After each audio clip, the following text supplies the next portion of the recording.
আচ্ছা, গড়ের অঙ্ক হচ্ছে গড় বলতে আমরা কি বুঝি? একটা সহজ কথা হচ্ছে, ধরেন আমাদের তিনটি সংখ্যার গড় যদি ৫ হয়, তাহলে মোট কত হবে? ১৫। তার মানে হচ্ছে যে সংখ্যা যতগুলো সেগুলোকে যোগ করে ওই সংখ্যাগুলো দ্বারা যদি আপনি ভাগ করে দেন, ৩ টা হলে ৩ টা, ৪ টা হলে ৪ টা, ৫ টা হলে ৫ টা। তো ভাগ করে দিলে যেটা পাওয়া যায় সেটার নামই হচ্ছে গড়। ঠিক আছে? এই যে গড়ের এই ছোট একটা কাজ। গড়ে তেমন জটিল কোনো কাজ নাই। খালি আপনি যদি গুণ আর ভাগ করতে পারেন তাহলেই গড় যথেষ্ট। গড় বুঝাও খুব একটা কঠিন কাজ না, খুব সহজ একটা জিনিস। তো যাই হোক, আমরা খুব সহজে আশা করি চেষ্টা করব। বলছে যদি ১৫ জন ছাত্র ইংরেজিতে গড়ে ৮০ নম্বর এবং ১০ জন ছাত্র গড়ে ৯০ নম্বর পায়, তাহলে ২৫ জন ছাত্রের শতকরা গড় কত? তাহলে ১৫ জন ছাত্রের গড় হচ্ছে ৮০, তাই না? তাহলে মোট কত হবে? তাহলে ১৫ জনের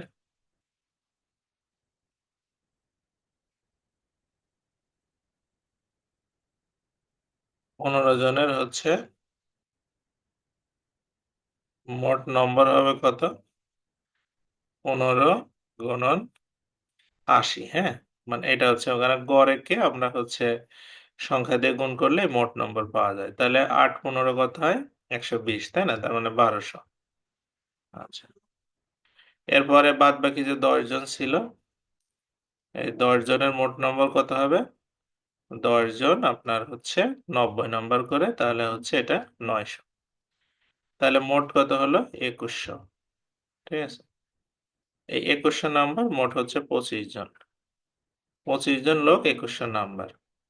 এখন বলছে এই ২৫ জনের তাহলে গড় কত? এবার ২৫ জনের গড় আমরা বের করব কিভাবে? এই যে ২১০০ নাম্বার হলো, এই ২১০০ নাম্বারকে আমরা হচ্ছে ২৫ দিয়ে ভাগ করব। ঠিক আছে? তাহলে এটা কাটাকাটি করলে কত হবে? ৮ ২৫ এ ২০০ আর এখানে ৪ ২৫ ও ১০০। তার মানে হচ্ছে ৮৪। তাহলে হচ্ছে ২৫ জনের গড় নাম্বার হচ্ছে ৮৪। সবাই কি গড়ের বিষয়টা বুঝতে পারছেন? কারো কোনো কনফিউশন আছে? গড় এরকমই হবে, হ্যাঁ? সবগুলো এরকমই হবে। আপনার ক্লিয়ার না হলে জিজ্ঞেস করবেন, ঠিক আছে?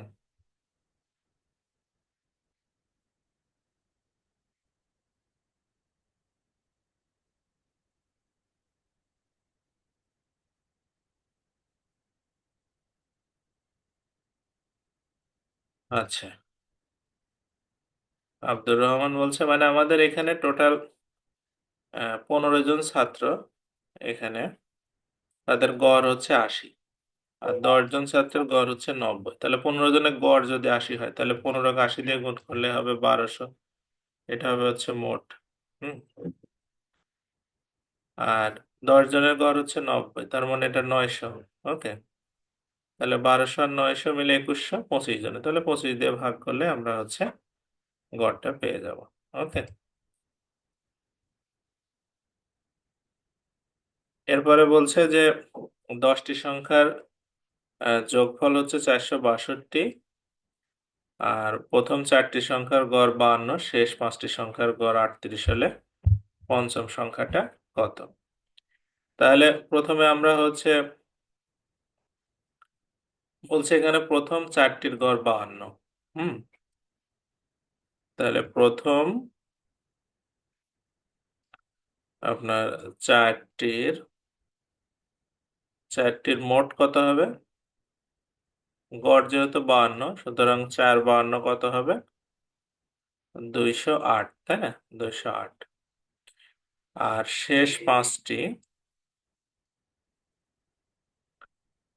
শেষ ৫ টির মোট হবে হচ্ছে ৫ গুণন ৩৮। তাহলে হচ্ছে ১৯০, তাই না? ১৯০। তাহলে এখানে ৯ টার হলো কত? ৯ টির মোট হলো কত? ১৯০ আর ২০০, তার মানে ৩৯৮, তাই না? ৩৯৮। এরপরে আমাদের হচ্ছে হুম, বলছে যে ১০ টি সংখ্যার যোগফল ৪৬২। তাহলে পঞ্চম সংখ্যাটা কত হবে? এই ৪৬২ থেকে আপনার এই ৩৯৮ কে মাইনাস করে দিতে হবে। তাহলে এদিকে 2 আর ওইদিকে 62 মানে 64 হবে আমাদের উত্তর। ঠিক আছে? মানে 10টার থেকে 9টা আমি বাদ দিয়ে দিলাম, তাহলেই হবে। সবাই বুঝতে পারছেন কি?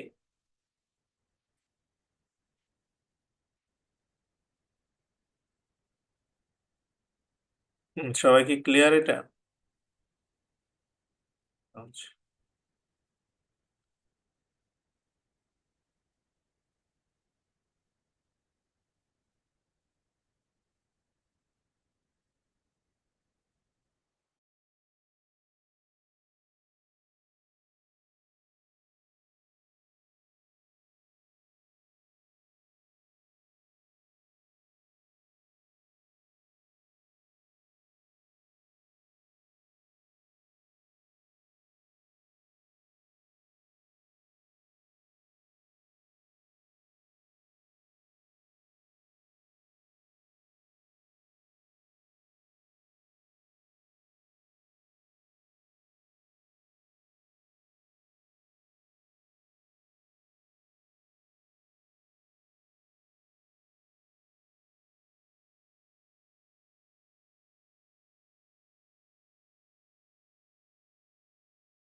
হ্যাঁ। তাহলে সোহেল মনে হয় কিছু বলতেন নাকি সোহেল? সো- আচ্ছা।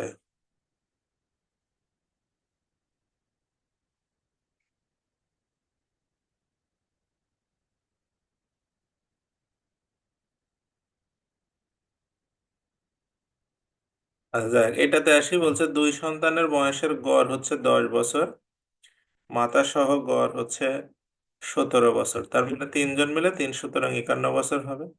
আর দুইজনের গড় হচ্ছে 10 2 20 বছর হবে, তাই না? তাহলে আর থাকে 31 বছর। এটা আমি আর করলাম না। এটাতে আসি। এটা তো করলামই একবার। হ্যাঁ, এটা আর এখন না করি। এটাতে আসি, পিতা মাতা ও পুত্রের গড় হচ্ছে 37। তাহলে এদের তিনজন যদি আমি যোগ করি, পিতা যোগ মাতা যোগ হচ্ছে পুত্র, 37 গুণন হচ্ছে 3। তাহলে 90 আর 3 × 21 হাতে থাকে আমার 2, 9 আর 2 11, 111, তাই না? আর পিতা আর পুত্র মিলে হচ্ছে কত? পিতা আর পুত্র মিলে হচ্ছে 35 × 2 = 70। 35 × 2 = 70। তাহলে বলছে 20 বছর পর মাতার বয়স কত হবে? তাহলে এখন মাতার বয়স হবে হচ্ছে, এই দুটো বিয়োগ করলে হবে 41 বছর। হ্যাঁ, এটা হচ্ছে এখন মাতার। আর 20 বছর পরে মাতার বয়স হবে হচ্ছে, 20 বছর পর 41-এর সাথে 20 যোগ করলে হবে 61। হুম। ঠিক আছে।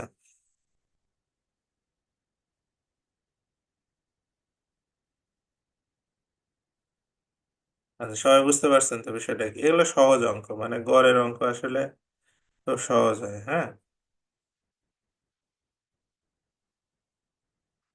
আচ্ছা, এর পরেরটাতে যাই। বলছে 1 থেকে 99 পর্যন্ত সংখ্যাগুলির গড় কত? হ্যাঁ।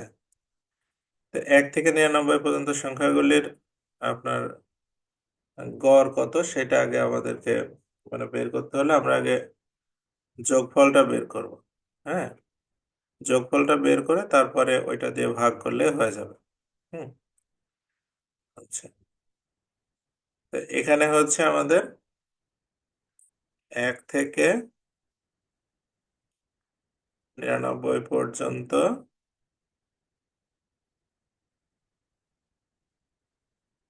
সংখ্যা আছে কয়টা? 99টা, তাই না?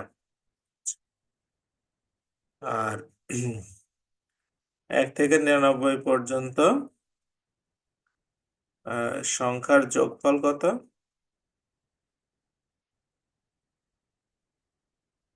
সংখ্যার যোগফল হবে হচ্ছে, এটা বের করার উপায় কি? যোগফল বের করার একটা নিয়ম আছে। হুম। আমরা যখন ধারাতে শিখবো, আপাতত আপনারা শিখে রাখেন যে যখন ক্রমিক সংখ্যা হয় মানে ধারাবাহিক সংখ্যা, তখন হচ্ছে শেষেরটা তার পরেরটা গুণ করে 2 দিয়ে ভাগ করলে হয়, মানে 99। তাহলে 99 এর সাথে পরেরটা কত, 100, এই দুইটা গুণ করে 2 দিয়ে ভাগ করলে উত্তর হয়ে যাবে। হ্যাঁ, এই বুঝতে পারছেন বিষয়টা কি? তো এটা হচ্ছে যোগফল। এখন যদি আপনাকে গড় কত সেটা বলে, তা আমরা জানি গড় হচ্ছে যোগফল যেটা থাকে তাকে হচ্ছে ওই সংখ্যা দিয়ে ভাগ করতে হয়। সংখ্যা আছে 99টা, এটা কাটা গেল, এটা দিয়ে কাটলে হচ্ছে কত হয়, 50। তার মানে হচ্ছে গড় হচ্ছে 50। ঠিক আছে, 1 থেকে 99 পর্যন্ত গড় হচ্ছে 50। আবার একটা সহজ কথা হচ্ছে যে 1 থেকে 99 পর্যন্ত যোগফল কত, এটা মনে রাখার সহজ উপায় হচ্ছে, আমরা জানি 1 থেকে 100 পর্যন্ত যোগফল হচ্ছে 50 50, তাই না? 50 50 হচ্ছে 1 থেকে 100 পর্যন্ত যোগফল। তাহলে এটার থেকে আপনি 100 বাদ দিয়ে দেন, তাহলে 1 থেকে 99 পর্যন্ত যোগফল পেয়ে যাবেন। হুম, 4950। এই 4950-কে আপনি 99 দিয়ে ভাগ করলে উত্তর হবে হচ্ছে 50, এটাই গড়। আবার একটা কল আসছে, একটু রিসিভ করি, হ্যাঁ।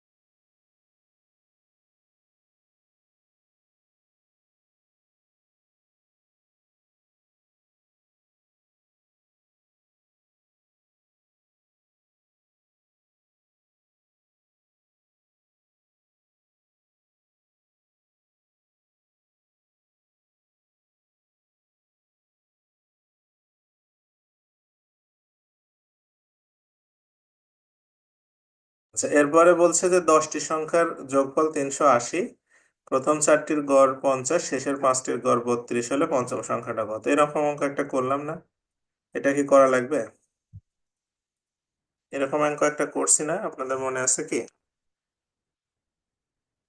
এরকম 2টা অঙ্ক মানে ছিল আগে, আমার মনে হয় পারার কথা, একই অঙ্ক তো। আমরা এটাতে চলে যাই। 100 জন শিক্ষার্থীর মধ্যে 100 জন শিক্ষার্থীর গড় নম্বর হচ্ছে 70, এর মধ্যে 60 জনের গড় নম্বর 75, তাহলে বাকিদের গড় নম্বর কত? তাহলে 100 জনের হচ্ছে 70, তাই না? তাহলে ছাত্রীদের মোট নম্বর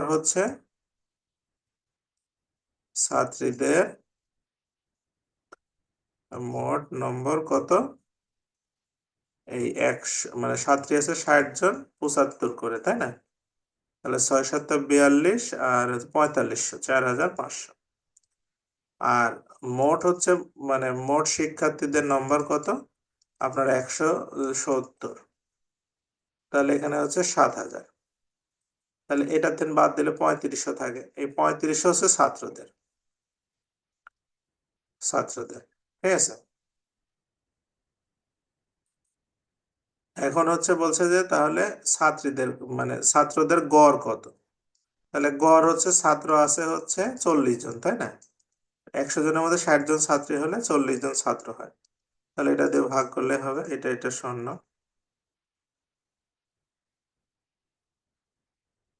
6 7 কোনটা বুঝলাম না, 2500 হবে মানে?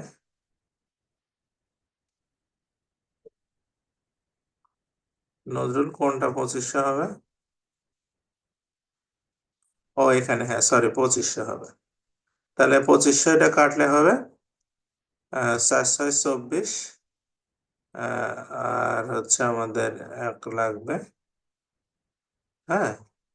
24 হলে আমাদের তাহলে 1 4 দোকানে 8, 62.5 হবে, তাই না? হ্যাঁ, 62.5 এরকম। হ্যাঁ, তো এইগুলা সবই সহজ অঙ্ক, এগুলো কঠিন কোনো অঙ্ক নাই এখানে। যেমন এটা করারই দরকার নাই, এটাও করার দরকার নাই। হ্যাঁ, এটা দেখে বলছে 25 জন ছাত্র ইংরেজি পরীক্ষায় অংশগ্রহণ করে, তাদের মধ্যে 5 জন গড়ে 70 নম্বর এবং 15 জন 65 নম্বর এবং বাকি হচ্ছে আপনার সকলে গড়ে 62 নম্বর পেল। তাহলে ছাত্ররা গড়ে কত নম্বর পেল? মানে মোট হচ্ছে 25 জন, ঠিক আছে? 25 জন ছাত্র। এখন বলছে তাদের মধ্যে 5 জন গড়ে পেয়েছে 70। তাহলে 5 জনের, তাহলে 5 জনের মোট হবে কত? 70 গুণন 5 অর্থাৎ 350। আচ্ছা, আর 15 জনের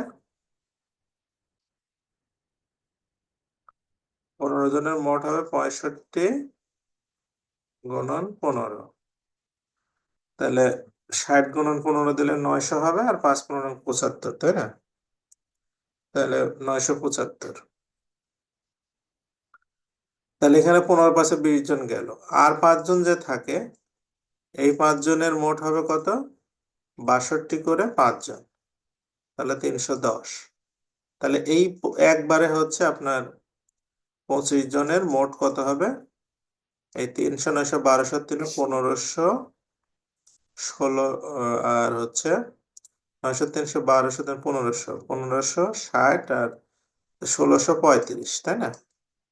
1635। তাহলে এই 1635 কে আমরা ভাগ করব হচ্ছে 25 দিয়ে। হুম, তাহলে গড় হবে 1635 ভাগ হচ্ছে 25। তাহলে এটা 6 5 দিয়ে 6 দিলে হচ্ছে 150, তাহলে 135। তাহলে 5 দিয়ে থাকলে 125, থাকে হচ্ছে 10, পয়েন্ট নিলে 104, 65.4 হবে, তাই না? এদের গড়। বুঝছেন বিষয়টা কি?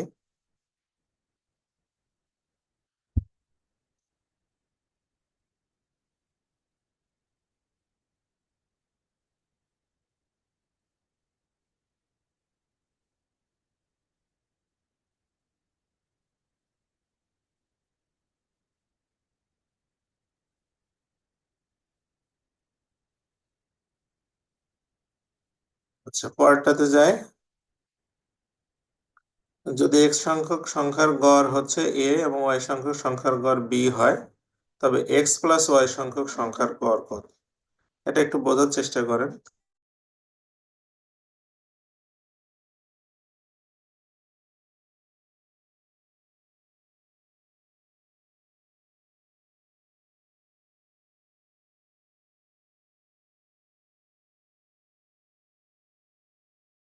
একটু অপেক্ষা করেন 1 মিনিট, হ্যাঁ।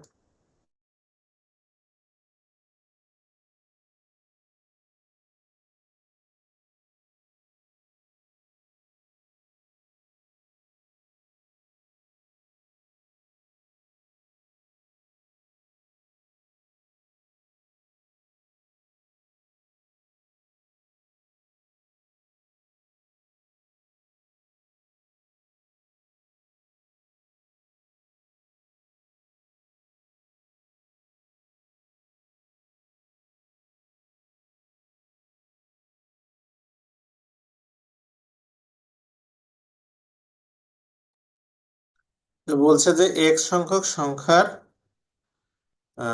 গড় হচ্ছে এ এবং ওয়াই সংখ্যক সংখ্যার গড় হচ্ছে বি, তবে এক্স প্লাস ওয়াই সংখ্যক সংখ্যার গড় কত? তাহলে এক্স সংখ্যক সংখ্যার গড় হচ্ছে এ, তাহলে মোট কত হবে? এক্স এর সাথে এ গুণ করলে হবে। আর ওয়াই সংখ্যক সংখ্যার গড় হচ্ছে বি, তাহলে ওয়াই এর সাথে বি গুণ করলে হবে। এটা হচ্ছে মোট। এটাকে ভাগ করব হচ্ছে এক্স প্লাস ওয়াই দিয়ে, তাহলে আমাদের গড়টা পাওয়া যাবে। ঠিক আছে, ঠিক আছে। হুম, মানে আর কি, এক্স সংখ্যক সংখ্যা এ তাহলে টোটাল, আর এটা বি, তাহলে টোটাল করলে টোটাল সংখ্যা হচ্ছে এক্স প্লাস ওয়াই, এটা দিয়ে ভাগ করলে হয়। এরপরটাতে যায়। বলছে 5টি ক্রমিক বিজোড় সংখ্যার গড় হচ্ছে 55, তাহলে শেষের 2টি সংখ্যার গড় কত? এটা আপনি দুই ভাবে করতে পারেন। যেহেতু ক্রমিক বিজোড় সংখ্যা, আহ, লিখবেন যে হচ্ছে যেহেতু ক্রমিক বিজোড় সংখ্যা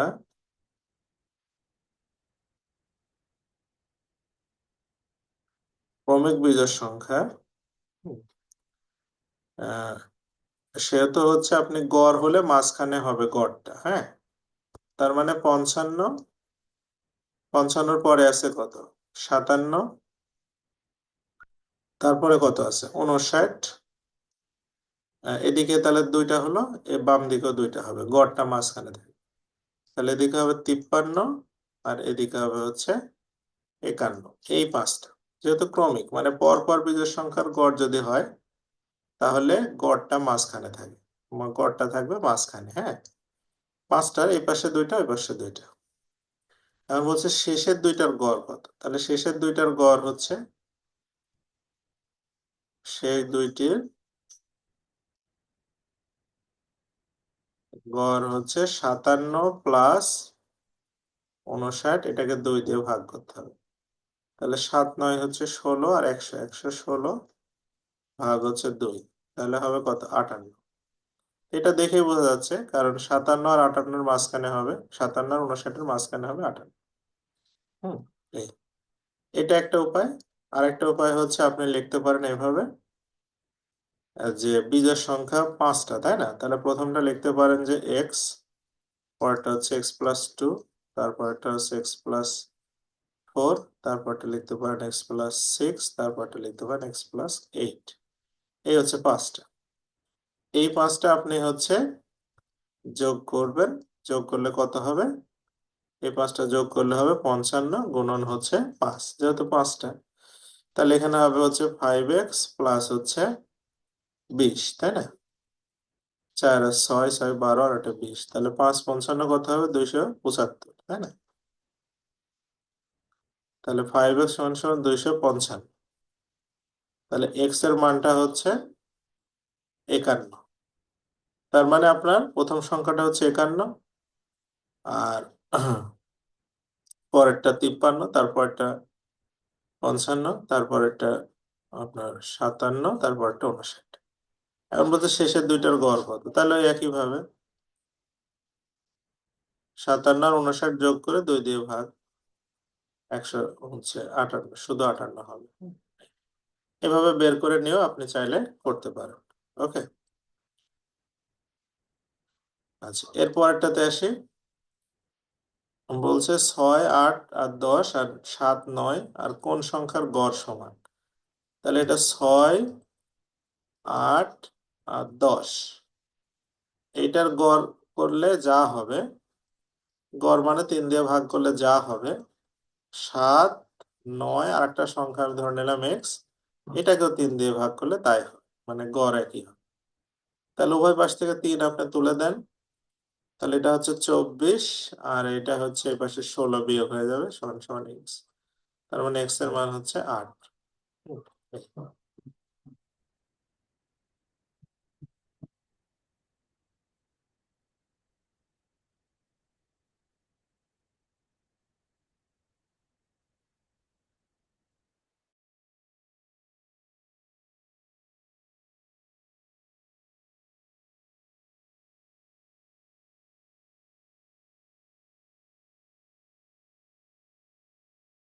আচ্ছা বলছে প্রথম 5টি মৌলিক সংখ্যার গড় কত? তাহলে প্রথম 5টি মৌলিক সংখ্যার গড়, এটা তো পারার কথা, আপনারা করেন তো দেখি। প্রথম 5টা মৌলিক সংখ্যার গড় কত হবে? 5টা মৌলিক সংখ্যা যোগ করে 5 দিয়ে ভাগ করে।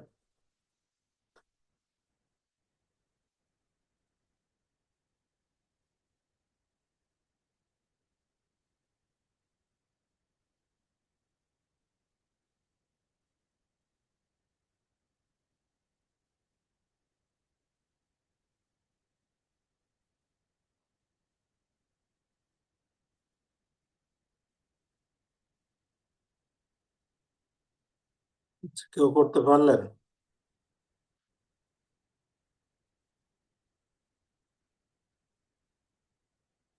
নজরুল লিখছে 5.4, শুভ দাস লিখছে 5। তাহলে তো কোনো একটা একটু কম বেশি হচ্ছে। মারুফাও লেখছে 4.4.5। একজন লেখছে 5.6। তার মানে ধরেন বিভিন্ন রকম মত আসছে। এটাই গণতন্ত্রের সৌন্দর্য, যে আপনি মানুষের বাড়ি ভাঙতে যাবেন, চুরিচামারি লুটতরাজ করতে যাবেন, অথচ মানুষ ধরে পিটাইলে আবার দোষ হয়ে যাবে। হুম। তো যাই হোক, গণতন্ত্রটা বিশ্বাস করতে হবে। তো 5টি মৌলিক সংখ্যার গড় হচ্ছে, 5টি মৌলিক সংখ্যা কি কি প্রথমে আগে সেটা বুঝতে হবে। প্রথমে হচ্ছে 2, তারপরে হচ্ছে 3, তারপরে হচ্ছে 5, তারপরে হচ্ছে 7, হ্যাঁ, তারপরে কত হবে 11, তাই না? এই পাঁচটা না মৌলিক সংখ্যা, 2, 3, 5, 7, 11, এগুলো হচ্ছে মানে প্রথম 5টা মৌলিক সংখ্যা। তো এগুলো আপনাকে যোগ করতে হবে, যোগ করে 5 দিয়ে ভাগ করতে হবে, তাই না? 5 দিয়ে ভাগ করতে হবে। তাহলে কত হবে এটা? এটা 5 5 10 আর 18 হচ্ছে 28। 28কে আমরা 5 দিয়ে ভাগ করবো, ঠিক আছে? তাহলে 5 5 25, আর দিকে 3 থাকবে, 5 6 30, 5.6। তা আপনাদের যার 5.4, কারো 5 হলো, কারো 4.5 হলো, কারণ কি? এগুলো কম বেশি হওয়ার কারণ কি?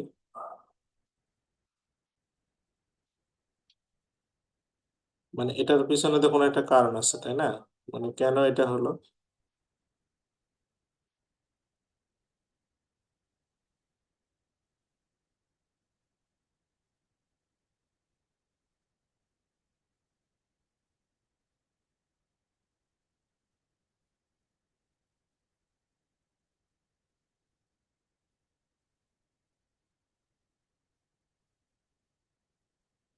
এক নিয়ে নিস, এক নিছেন?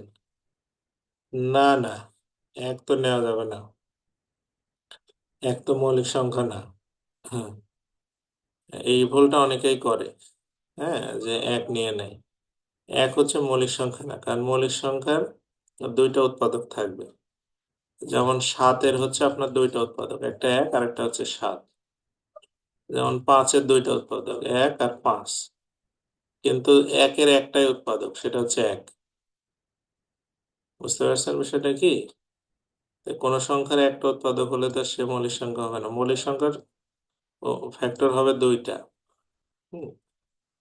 আচ্ছা, বলছে 3-এর প্রথম 5টি গুণিতকের গড় কত? 3-এর গুণিতক মানে 3, 3, 3-এর 3 দোকানে 6, 3 তিরিকা 9, 3 চারা 12, 3 পাঁচা 15।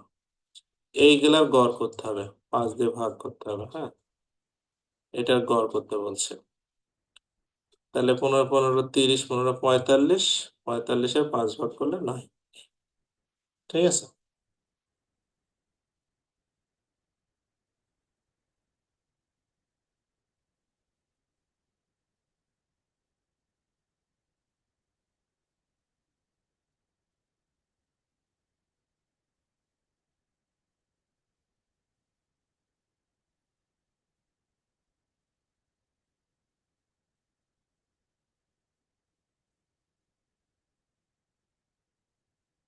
আচ্ছা, এরপরে যাই।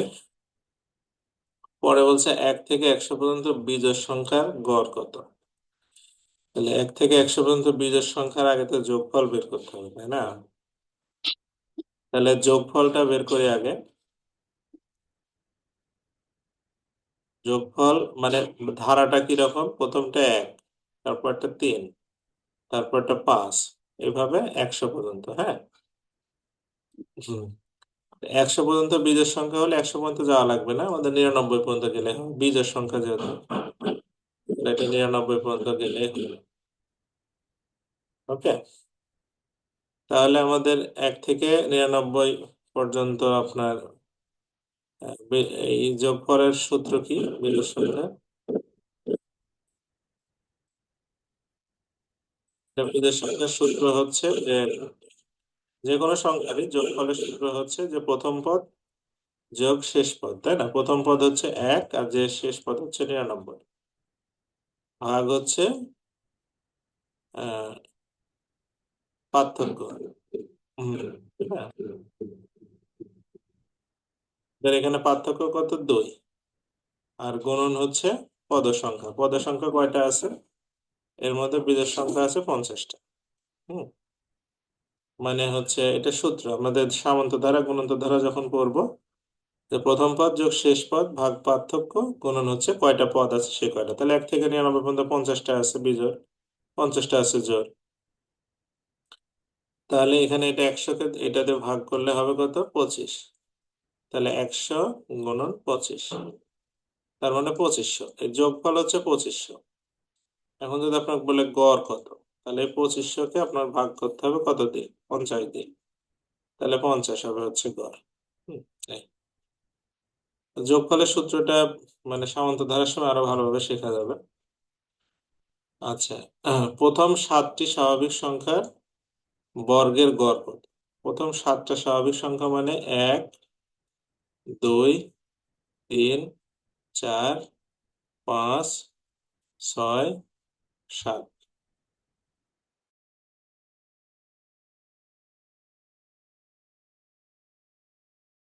এই 7টার হচ্ছে আমাদেরকে গড় করতে হবে, স্কোয়ার করে তারপরে গড় করতে হবে। হ্যাঁ, স্কোয়ার মানে আগে যোগ করে নেব। তাহলে এটা স্কোয়ার, এটা স্কোয়ার, এটা স্কোয়ার, এটা স্কোয়ার, এটা স্কোয়ার, এটা স্কোয়ার। এখন আপনি এগুলো যোগ সূত্র দিয়েও করতে পারেন, আবার হাতে হাতেও করতে পারেন। তো এটা হচ্ছে আমাদের আপনি যদি মনে করেন যে না, আমি সূত্র দিয়ে করব, তাহলে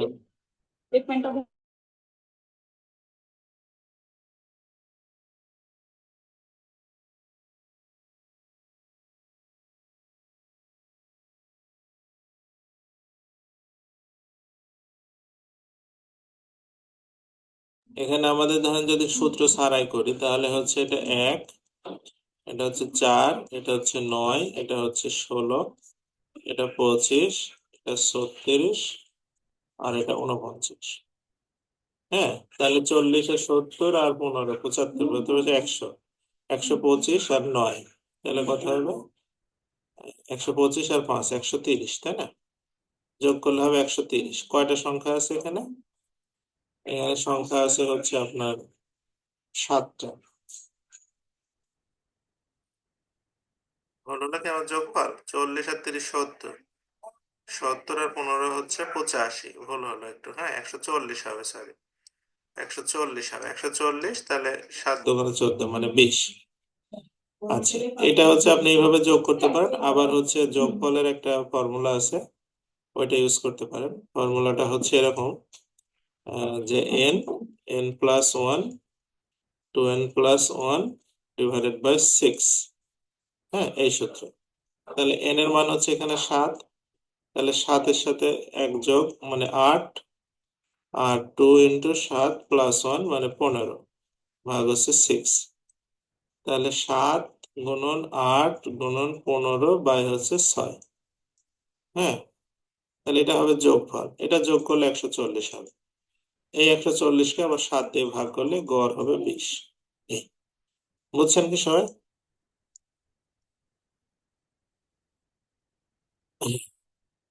7টি ধারাবাহিক সংখ্যার গড় 33 হলে বড়টা কত? ধারাবাহিক সংখ্যা মানে কি? ধারাবাহিক সংখ্যা মানে একটা হচ্ছে প্রথমটা যদি আপনার এক্স হয়, তারপরটা এক্স প্লাস ওয়ান। হ্যাঁ, এভাবে চলবে।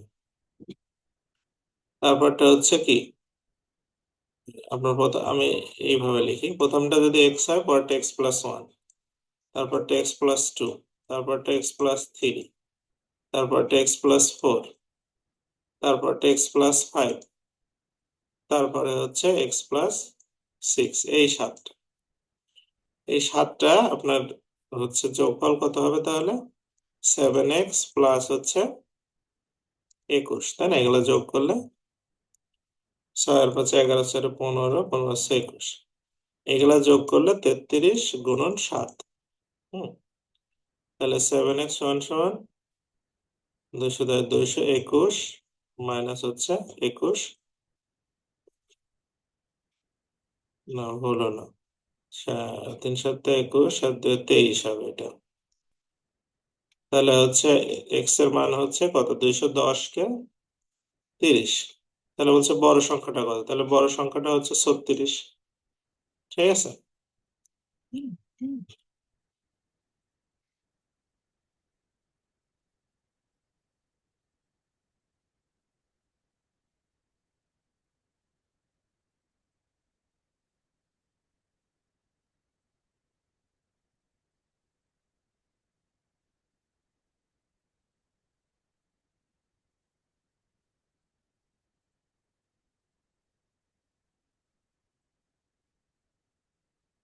আচ্ছা, এরপরে আসি, এটা করার দরকার নাই। এই অঙ্কটা দেখেন, বলছে একজন বোলার গড়ে 14 রান দিয়ে 12 উইকেট পায়, পরবর্তী খেলায় গড়ে 6 রান দিয়ে 4 উইকেট পায়, তার উইকেট প্রতি গড় রান কত? তাহলে 14 রান দিয়ে 12 উইকেট। হুম। তাহলে হচ্ছে 12 উইকেটে মোট রান হবে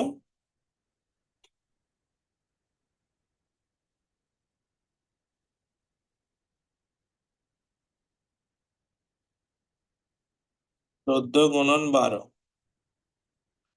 তাহলে 140 আর 168, তাই না? আর পরে হচ্ছে 6 রান, 4 উইকেটে দিছে হচ্ছে 6 রান দিয়ে 4 উইকেট, তার মানে 4 6 24। তাহলে মোট হলো হচ্ছে কত, 192 নাকি? 192, 192 হচ্ছে 16 উইকেটে। তাহলে গড় হবে কত, 192-কে আমরা 16 দিয়ে ভাগ করবো। তাহলে 16 12 হচ্ছে 192, তার মানে গড়ে হচ্ছে 12 উইকেটে রান হচ্ছে আপনার 12।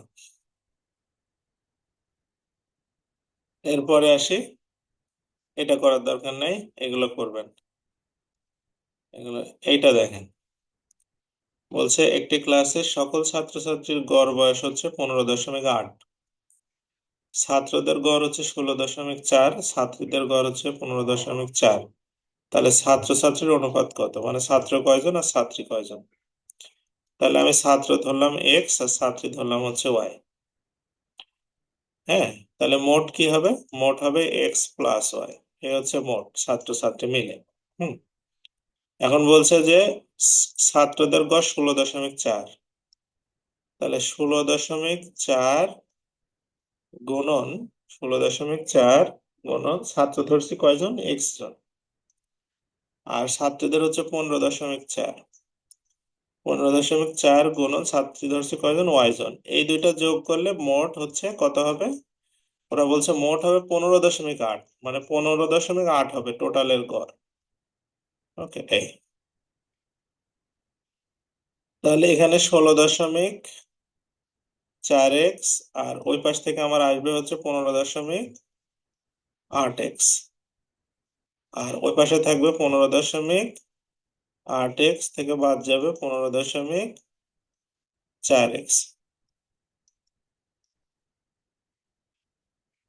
তাহলে এখানে হচ্ছে আপনার 0.6 এক্স সমান সমান হচ্ছে এটা 0.4 এক্স। পয়েন্ট পয়েন্ট তুলে দিই, 2 দিয়ে ভাগ করে দিই, তাহলে 3 এক্স সমান সমান 2 এক্স, 2 ওয়াই, সরি এক্স না ওয়াই, এটা ভুল হলো দাঁড়ান, এটা ওয়াই। তাহলে এখানে হচ্ছে আমাদের, আমরা যদি এক্স বাই ওয়াই লিখি, তাহলে হচ্ছে আমাদের হবে 2/3,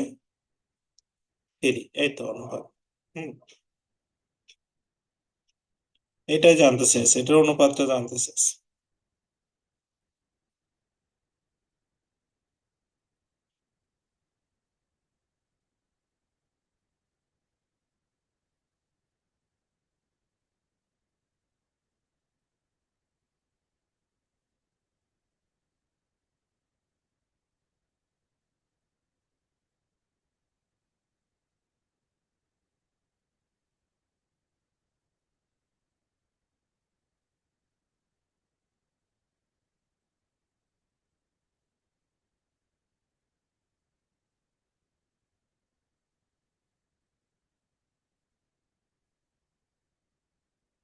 এরপরে যাই, বলছে কোন ক্লাসের বালকদের গড় বয়স বালিকাদের সংখ্যার দ্বিগুণ, ওই ক্লাসে ছাত্রছাত্রীর সংখ্যা 30, এবং ছাত্রছাত্রীর অনুপাত হচ্ছে 5:1 হলে ছাত্রদের মোট বয়স কত?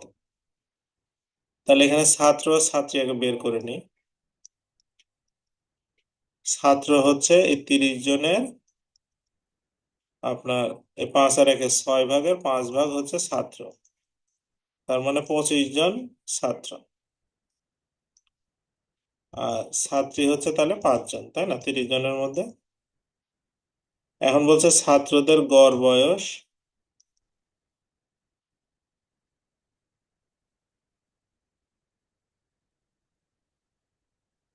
ছাত্রদের গড় বয়স কত? ছাত্রীদের দ্বিগুণ মানে 10। তাহলে মোট বয়স কত হবে? মোট হবে 25 গুণন 10, তার মানে 250 বছর। ওকে।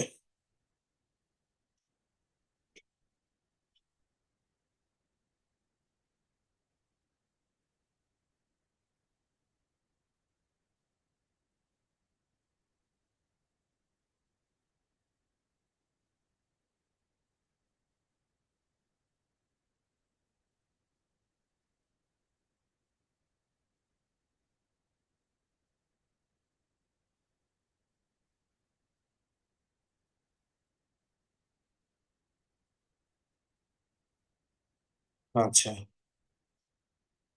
এরপরে চলে আসি। এই অঙ্কটা আসে না অবশ্য, এটা করা লাগবে না। আহ, এইটাতে আসি। এটা খুব ইম্পর্টেন্ট আছে, এটা আসে। হ্যাঁ, বলছে যে তিনটি সংখ্যার মধ্যে দ্বিতীয়টি হলো প্রথমটির দ্বিগুণ এবং তৃতীয়টির 3 গুণ। সংখ্যা তিনটির গড় 44 হলে বড় সংখ্যাটি কত? এখানে বোঝার চেষ্টা করো, এটা একটু জটিল আছে। এটা হচ্ছে প্রথম, আর দ্বিতীয়, এটা হচ্ছে তৃতীয়। বলছে দ্বিতীয়টা প্রথমটার দ্বিগুণ আর তৃতীয়টার হচ্ছে 3 গুণ। হ্যাঁ, তাহলে ধরেন আমরা যদি হচ্ছে তৃতীয়টার 3 গুণ হচ্ছে দ্বিতীয়টা, তো তৃতীয়টাকে যদি আমরা এক্স ধরি তাহলে এটা হবে 3x নাকি? 3x।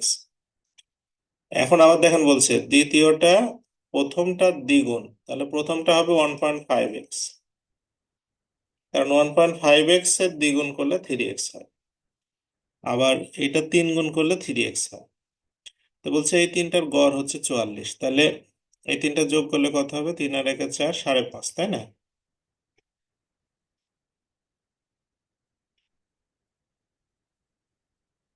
3, 4.5, 5.5, তাহলে 5.5x এটা সমান সমান হচ্ছে 44 গুণন 3। তাহলে বলছে বড় সংখ্যাটা কত, তার মানে এখান থেকে x এর মানটাকে বের করে নিতে হবে। x এর মান হচ্ছে 44 গুণন 3 ভাগ হচ্ছে 5.5। তাহলে 5.5 কে যদি আমরা আমরা এটা তুলে দিই তাহলে এখানে হবে 10, তাই না? তো 11 দিয়ে কাটলে এটা 4, এটা হচ্ছে 5, এটা হবে 2। তাহলে 3 4 12, 12 দোকানে 24। তাহলে এক্স এর মানটা হচ্ছে 24, তাই না?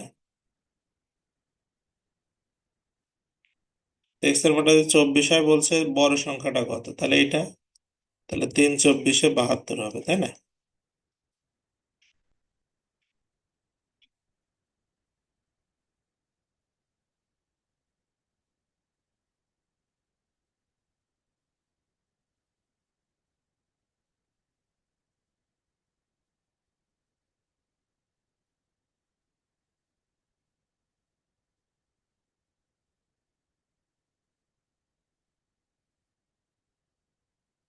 ও সরি, 24, 3 × 24 = 72 হবে।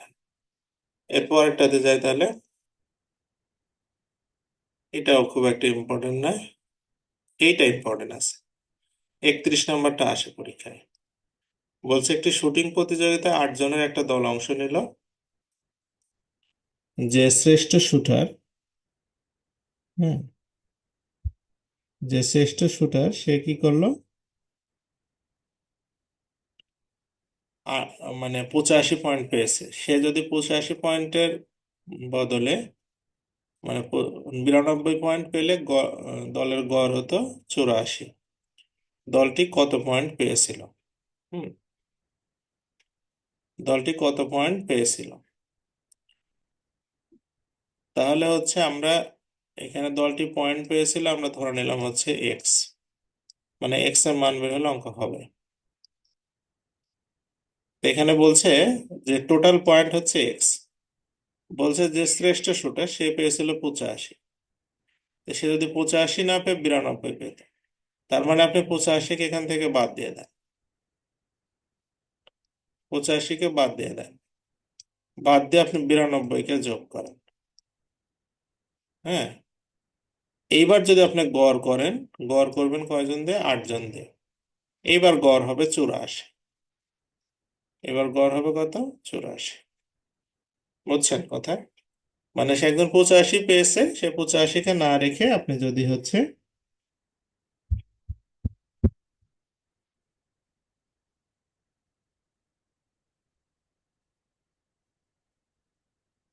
যদি আপনি বাদ দিয়ে দেন, তাহলে হচ্ছে আপনার 92-কে যদি যোগ করেন তাহলে হবে হচ্ছে আপনার গড় হবে তখন 84।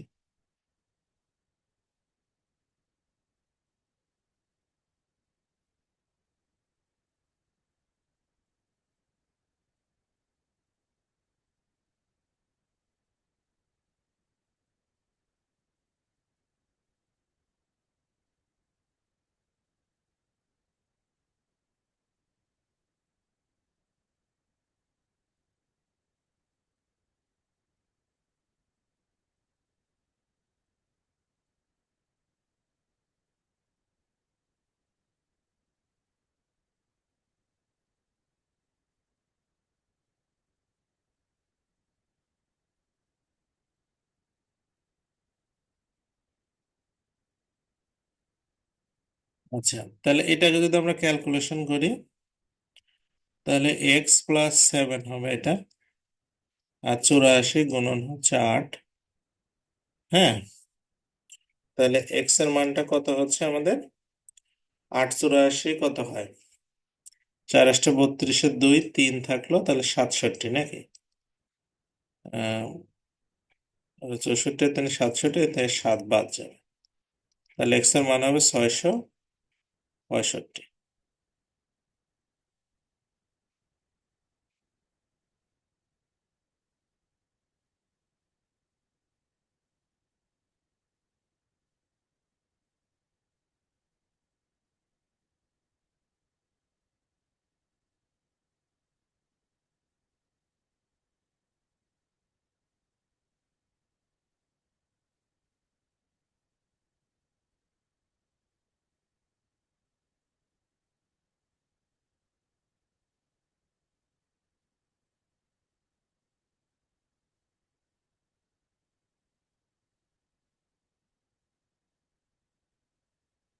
আচ্ছা, এরপরে এই অঙ্কটা দেখেন, বলছে কোনো একটা ছাত্রাবাসে 320 জন ছাত্রের 18 দিনের খাবার আছে, 60 দিন পরে আরো 160 জন আসলে বাকি খাদ্য কতদিন চলবে? হ্যাঁ, তাহলে এখানে হচ্ছে আমাদের 320 জনের 18 দিনের খাবার আছে, 6 দিন শেষ হয়ে গেছে, তাহলে যদি 320 জনই খেত, তাহলে 320 জনের চলতে হচ্ছে কতদিন? 320 জনের চলতে হচ্ছে আর 12 দিন, তাই না? 12 দিন, কারণ আপনার হচ্ছে 18 দিনের আছে, 6 দিন তো শেষ। তাহলে একজনের চলবে বেশি দিন চলবে, তাই না? একজন খেলে বেশি দিন যাবে।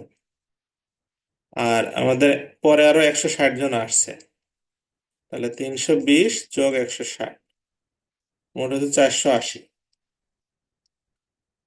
তাহলে এটাকে 480 দিয়ে ভাগ করলে হবে, এই শূন্য কাটা, এটা দিয়ে কাটলে 4, 4 দিয়ে কাটলে 8, তার মানে আর 8 দিন চলবে।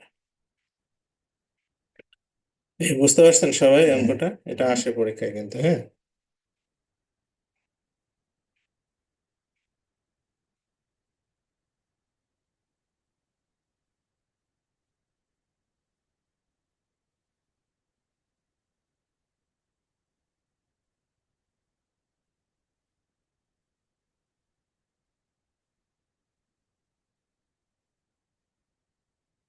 আচ্ছা।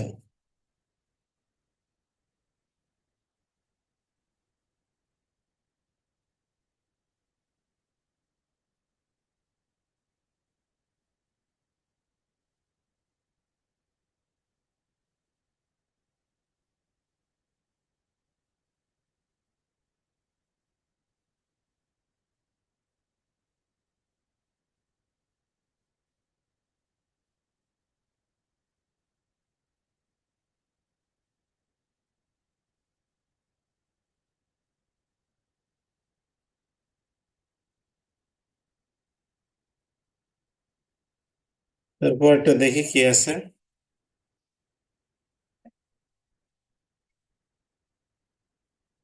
তাহলে এইটা তো পারার কথা না, এই এই যে খাবারের যে অঙ্কগুলো এগুলো পারবেন এখন?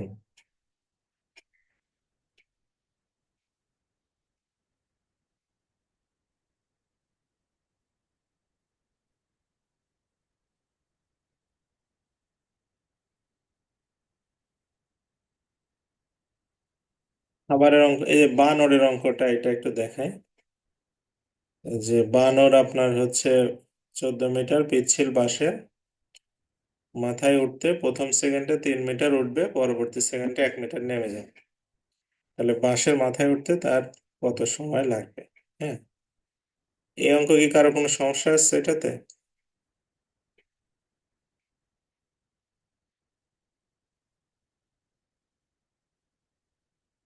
এরকম একটা ধরেন বাঁশ আছে,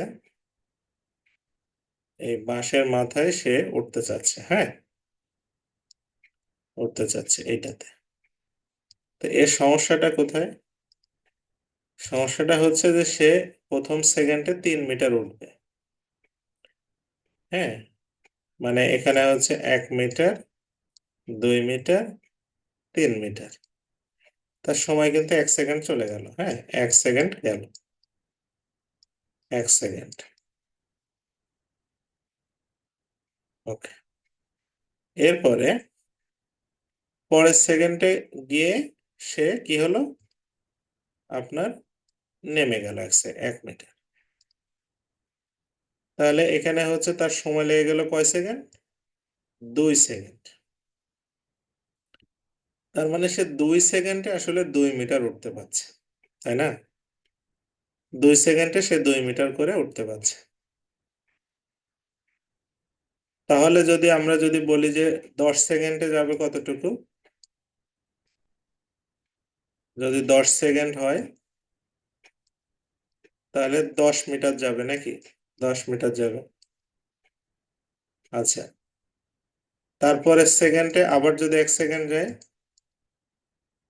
তাহলে একই ঘটনা ঘটবে, আরো 2 মিটার যাবে নাকি?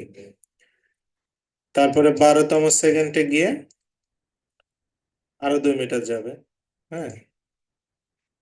আচ্ছা। হ্যাঁ। তাহলে আমাদের বাঁশতে হচ্ছে 14। হুম। বাঁশতে হচ্ছে 14 মিটার, কিন্তু দেখেন যে আমাদের যখন হচ্ছে 10তম সেকেন্ড যাবে, 10তম সেকেন্ডে সে 10 মিটার উঠবে, তারপরের পরের 1 সেকেন্ডে সে হচ্ছে 3 মিটার উঠবে।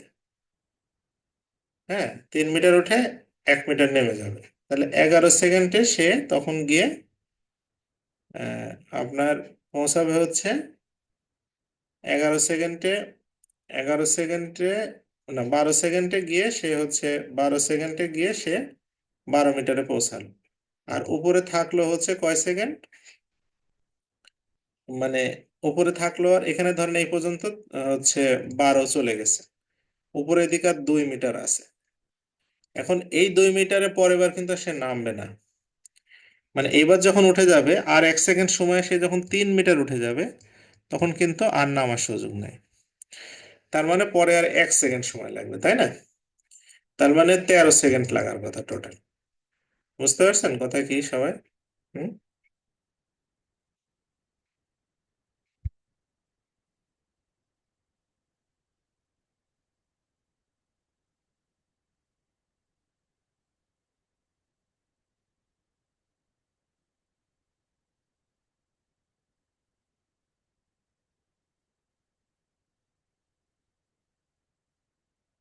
আচ্ছা, এরপরে যাই। বুঝতে পারেন না বিষয়টা কি? মানে এখানে যে গাছের কথাটা বললাম, মানে প্রথম তো 12 সেকেন্ডে যে 12 মিটার উঠলো সেটা তো বোঝা যাচ্ছে, তারপরে যখন শেষের সেকেন্ডে গিয়ে মাথায় উঠে যাবে তখন তার নামার প্রশ্ন নাই। তখন তো 1 সেকেন্ডে 3 মিটার উঠে যাবে, তাহলে 12 আর 3 15 মিটার হয়ে যাচ্ছে না? 14 মিটার গাছ, তার মানে 13 সেকেন্ডের মধ্যে উঠে যাবে। হ্যাঁ। আচ্ছা, এইটা করা লাগবে না, এগুলো করলে হবে। আচ্ছা, এখানে বলছে কোন একটি শ্রেণীতে 11 জন শিক্ষার্থীর গড় বয়স হচ্ছে 13 বছর, 3 জন নতুন শিক্ষার্থী ভর্তি হয়, গড় হলো 12 বছর, নতুন 3 জন শিক্ষার্থীর বয়সের সমষ্টি কত? আচ্ছা, তো নতুন 3 জন শিক্ষার্থীর বয়সের সমষ্টি, মানে মানে প্রথমে 11 জনের 13 বছর আর 3 জন ভর্তিতে গড় হলো 12 বছর। তাহলে 11 জনের যদি 13 বছর হয় তাহলে টোটাল হবে কত? 11 × 13, তাহলে কত হবে? 143, তাই না? আর 3 জন নতুন ভর্তি হলো, 3 জন যে নতুন ভর্তি হলো হয়ে গড় হলো 12, তার মানে 14 জনের হলো 12 নাকি? 14 জনের গড় হলো 12, তাহলে 140, 168 নাকি? 168।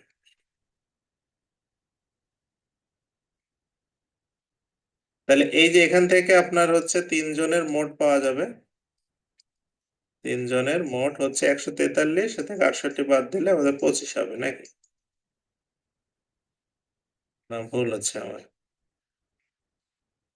14 জনের 3 জন নতুন ভর্তি হয়, তাদের বয়সের গড় হলো হচ্ছে 12, তাহলে আগে ছিল 11 জন, এখন 3 জন, 11 × 3 = 14 জন, তাহলে 14 12 140 আর 14 × 2 = 28, 168, ঠিক আছে তো। আর 11 জনের গড় বয়স হচ্ছে 13, 130 আর হচ্ছে আপনার 13, তাহলে 143, ঠিকই তো আছে। তাহলে 25, তাহলে 3 জনের মোট হচ্ছে 25, এই 3 জনের বয়সের সমষ্টি তো চেয়েছে 25 বছর, হ্যাঁ। আচ্ছা,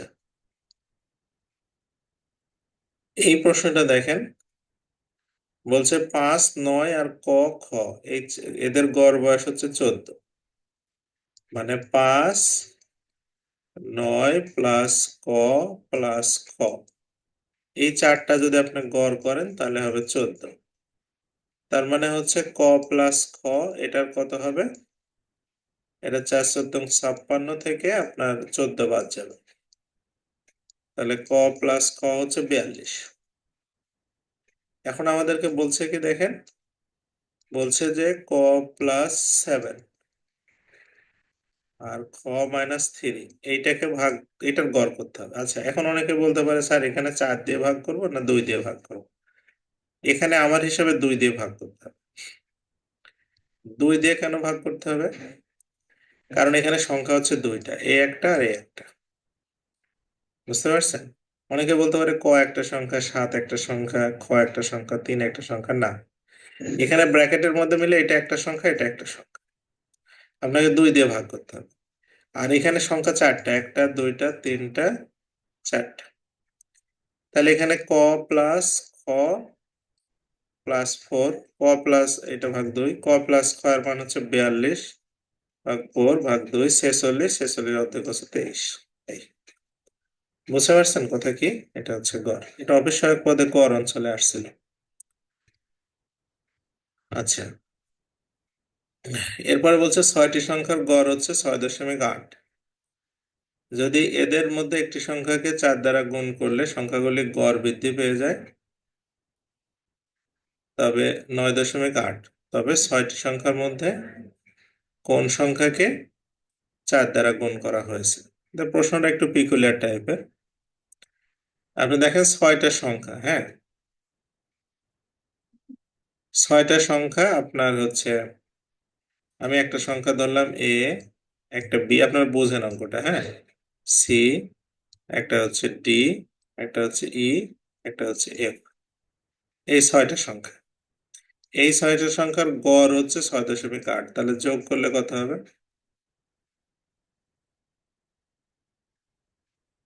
এই 6.8কে আমরা গুণ করতে পারি কত দিয়ে? 6 দিয়ে নাকি? তাহলে এটা হচ্ছে 636 আর 6 টা 48, 4.8, তার মানে 36 আর 40 = 40.8। হুম, 40.8। এরপরে বলছে যে এরপরে কোনো একটি যদি এদের মধ্যে একটি সংখ্যাকে 4 দ্বারা গুণ করলেন, তো সংখ্যাগুলির গড় এবার বৃদ্ধি পেয়ে হয়ে গেল হচ্ছে 9.8। হ্যাঁ, তাহলে ধরেন আমি কোনটাকে গুণ করব আসলে, বলছে কোনটাকে গুণ করা হয়েছে, সেটা আমার কাজ বের করা। বুঝতে পারছেন কি কথা কি, মানে কোনটাকে গুণ করা হয়েছে সেটা আমাদেরকে বের করতে হবে। তাহলে এখানে ধরেন আমি যদি 4 দ্বারা গুণ করি, ধরেন এটাকে যদি আমি গুণ করি, আর গুলোকে না হয় না করলাম, তাহলে 4a + b + c + d + e + f, এরকম হবে না?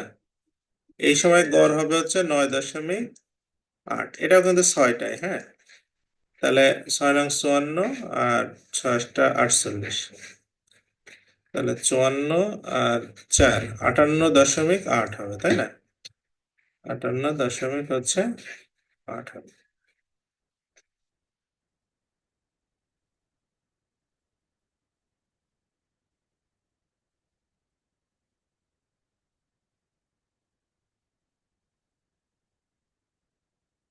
আচ্ছা, এখন আমি প্রথমটা, তাহলে ধরেন এখান থেকে আমরা কিন্তু ইজিলি হচ্ছে এই মানটা বের করে ফেলতে পারবো, হ্যাঁ। মানে এখান থেকে আমরা এই যে চাইলে আপনার এর মানটা আমরা এখান থেকে বের করে ফেলতে পারবো।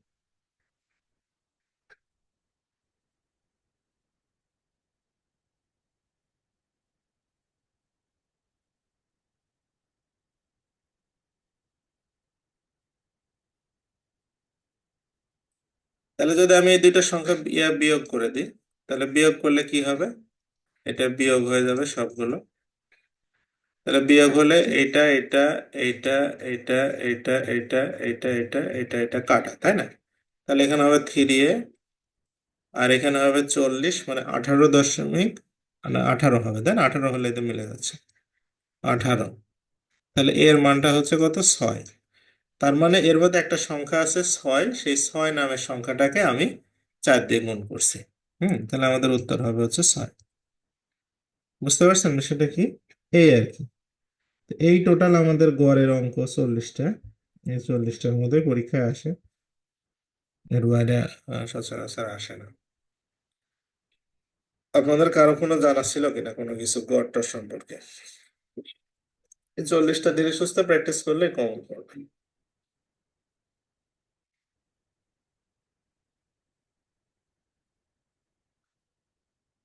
এরপরে আমাদের হচ্ছে আজকে আপনাদের আরো একটা জিনিস দেখান, আমি ওটা আগে দেখাইনি, তারপরে এতে যাই মূল এতে।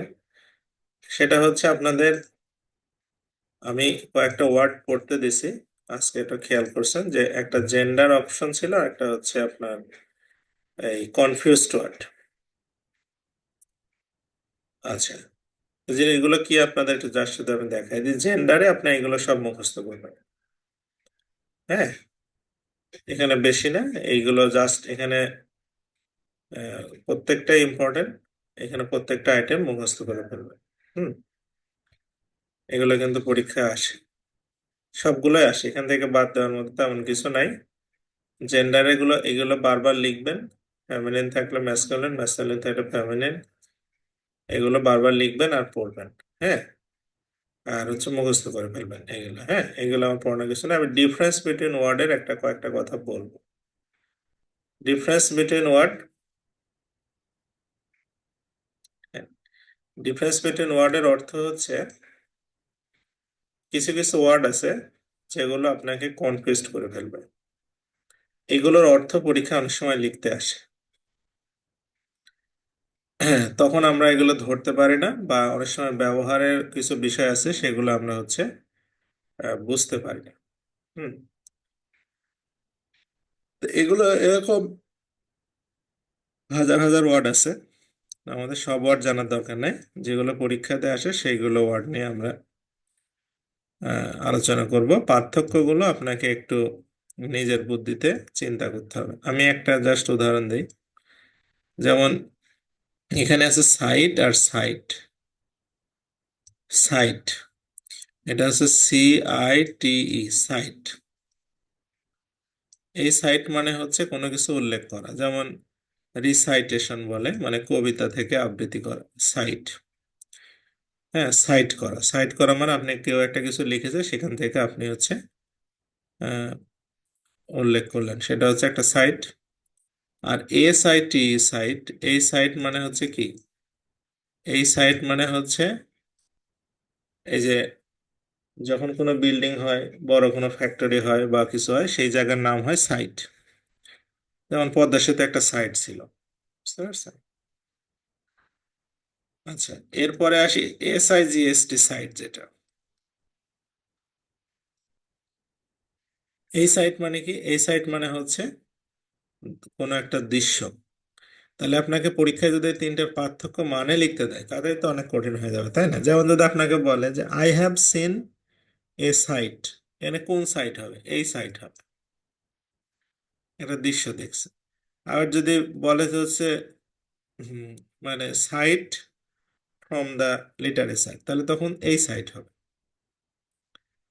এইটা আপনার হচ্ছে এগুলো মানে খুবই জটিল বিষয়, অনেক সময় কনফিউজ করে ফেলে। আবার হচ্ছে আপনার এগুলোর অর্থ আমরা অনেক সময় ভুল করে থাকি, ঠিক আছে? যেমন এখানে আছে হচ্ছে কর্পস, এটার অর্থ হচ্ছে মৃতদেহ মানে লাশ।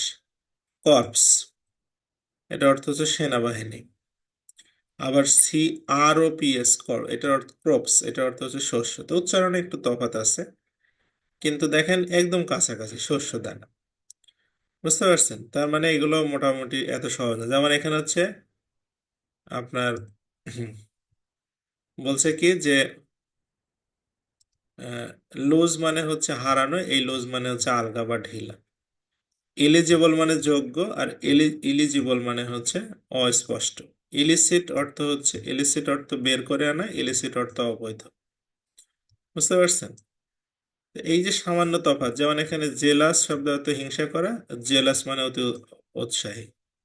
হুম, তো এইগুলো ওয়ার্ড মিনিং গুলো আপনার লিখতে হয়, পরীক্ষা অনেক সময় আসে, এবং এগুলো কিন্তু ভুল হবেই। মানে তো আপনি যদি এগুলো এক্স্যাক্টলি না জানেন।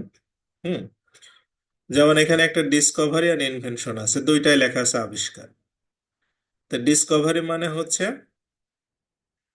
যেটা আগে থেকে অস্তিত্ব ছিল সেটা আবিষ্কার করা, ইনভেনশন মানে যেটার আগে কোনো অস্তিত্ব ছিল না সেটা আবিষ্কার করা। হুম, যেমন এখানে দেখেন পেয়ার, পেয়ার, পেয়ার।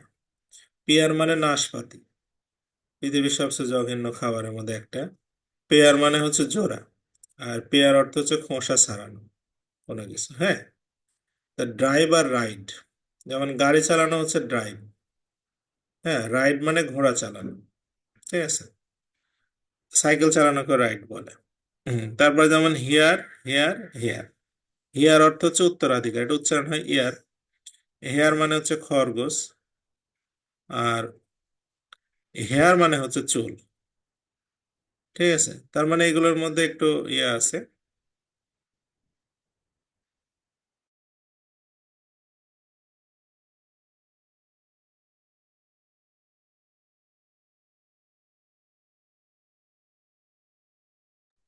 আচ্ছা, হুম।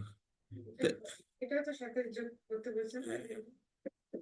এই আর কি, এই হচ্ছে কনফিউজড ওয়ার্ড। হ্যাঁ, কনফিউজড ওয়ার্ড অল্প কয়েকটা দেওয়া আছে, এগুলো একটু ভালো করে পড়বেন। যেমন এই যে প্রিন্সিপাল আর প্রিন্সিপাল, এই দুইটা ভুল হয় খুব। যেমন প্রিন্সিপাল, যেটা পাল, এটা মানে হচ্ছে অধ্যক্ষ। হ্যাঁ, মানে কলেজের যে প্রিন্সিপাল। আর প্রিন্সিপাল যেটা, এইটা মানে হচ্ছে নিয়ম নীতি। ঠিক আছে, নীতি বা নিয়ম। এটার বানানো হচ্ছে শেষে PLE, আর ওটার বানানো হচ্ছে PAL, প্রিন্সিপাল। এই বানান গুলো খুবই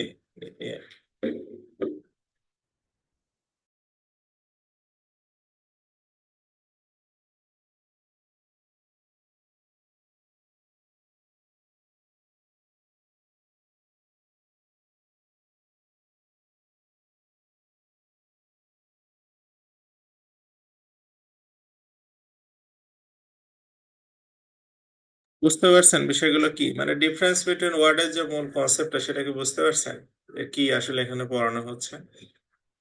হ্যাঁ,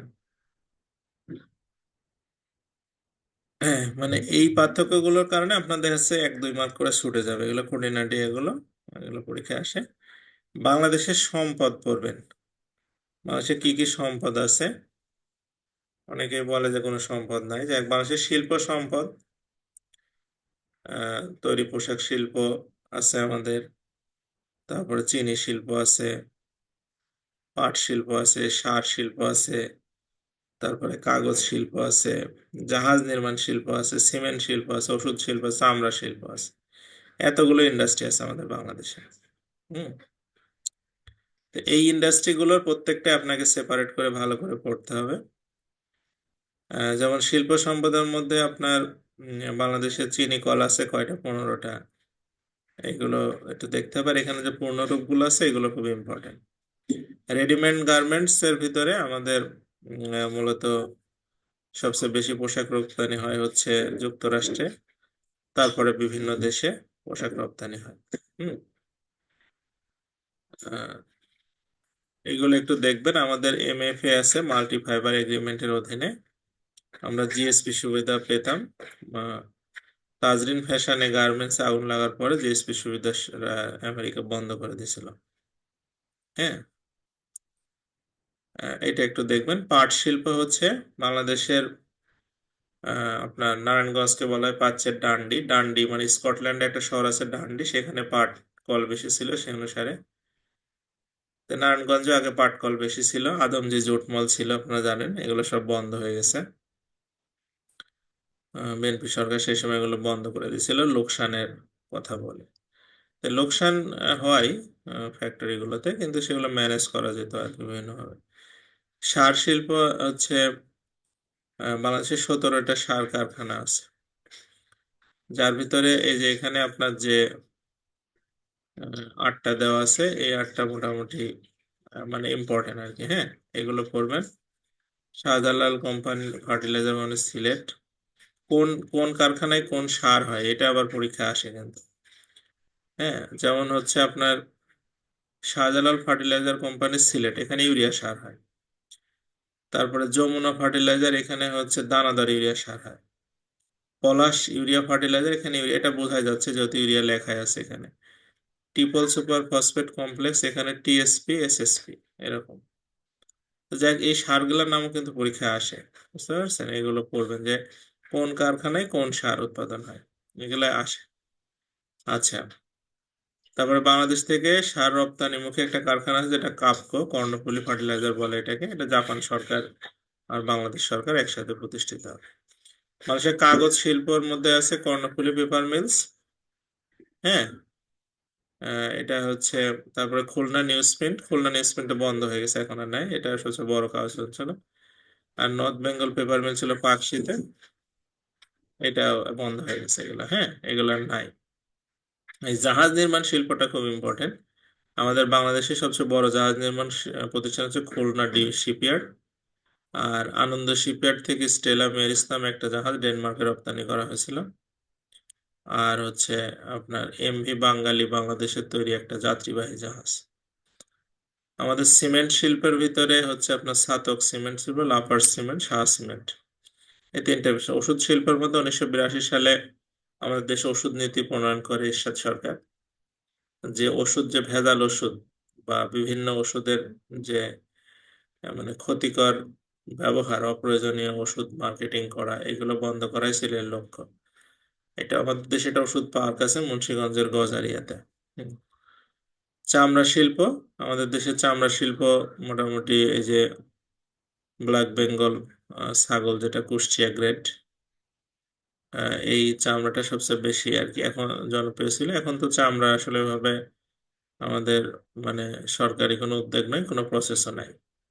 মৎস্য প্রাণী সম্পদ শিল্পের ভিতরে আপনার এই যে কোথায় কোন মৎস্য ইনস্টিটিউট আছে, যেমন নদী কেন্দ্র আছে চাঁদপুর, সামুদ্রিক মৎস্য প্রযুক্তি কেন্দ্র চট্টগ্রাম, কক্সবাজার। তারপরে স্বাদুপানি গবেষণা কেন্দ্র ময়মনসিংহ, চিংড়ি গবেষণা কেন্দ্র বাগেরহাট। চিংড়িকে হোয়াইট গোল্ড বলা হচ্ছে। হ্যাঁ, চিংড়ি রপ্তানি করে টাকা পয়সা হয়, এইগুলো।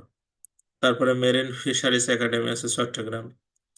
তারপরে হাঁস প্রজনন খামার নারায়ণগঞ্জে, মহিষ প্রজনন হচ্ছে বাগেরহাটে, কুমির প্রজনন হচ্ছে আছে ময়মনসিংহ, এরকম। ঠিক আছে। তার বাংলাদেশ পানি সম্পদ গবেষণা ইনস্টিটিউট সাভারে, এইগুলা আসে পরীক্ষায়, এগুলা পড়বেন।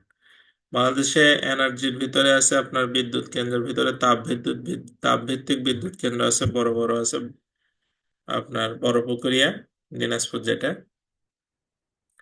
আর আপনার রামপাল বিদ্যুৎ কেন্দ্র, আর ভাসমান বার্জ মাউন্টেড বিদ্যুৎ কেন্দ্র। এই তিনটা হচ্ছে তাপভিত্তিক বিদ্যুৎ কেন্দ্র। ঠিক আছে। যেমন যেটা রামপালে, ওইটাতে হচ্ছে 660 মেগাওয়াট। আচ্ছা, আপনারা বিদ্যুতের হিসাব বুঝেন কেউ, যে মানে একটা উপজেলা চলতে কয় মেগাওয়াট বিদ্যুৎ লাগতে পারে? বড় উপজেলা হলে, ধরেন গ্রামের কথা বলছি, শহরের না। হ্যাঁ, ধরেন গ্রামে একটা উপজেলা চললে, বড় উপজেলা ধরেন, হ্যাঁ, মনে করেন যে মির্জাপুর অথবা সিংড়া নাটোরে, মির্জাপুর, টাঙ্গাইলের মির্জাপুর, এরকম যেগুলো বড় উপজেলা আছে।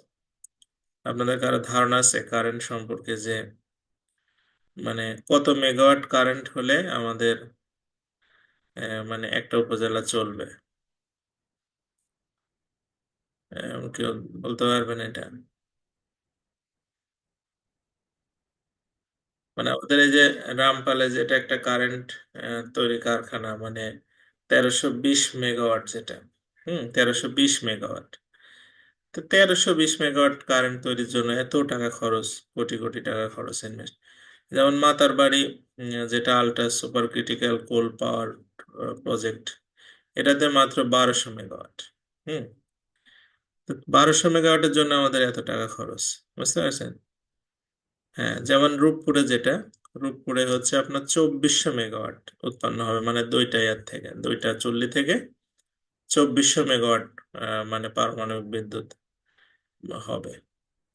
তে এখন মাত্র 2400 মেগাওয়াট, এটা আপনাদেরকে আমরা একটু বলি, যেমন যেগুলা একটা উপজেলা যদি মানে অনেক জনসংখ্যা থাকে বা চাহিদা যদি থাকে, তাহলে লাগে 20 মেগাওয়াট। 20 মেগাওয়াট বা 25 মেগাওয়াট, বুঝতে পারছেন? যদি বেশি চাহিদা থাকে, ম্যাক্সিমাম 30 মেগাওয়াট। একটা জেলাতে সর্বোচ্চ 100 মেগাওয়াট।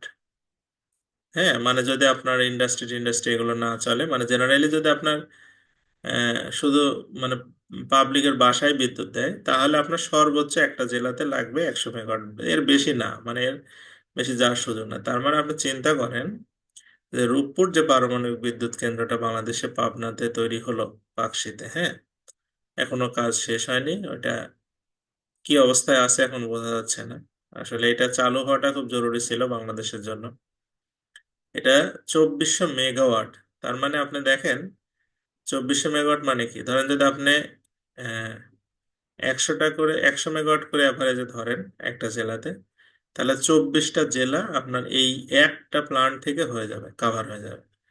তার মানে উত্তরবঙ্গে জেলা কয়টা?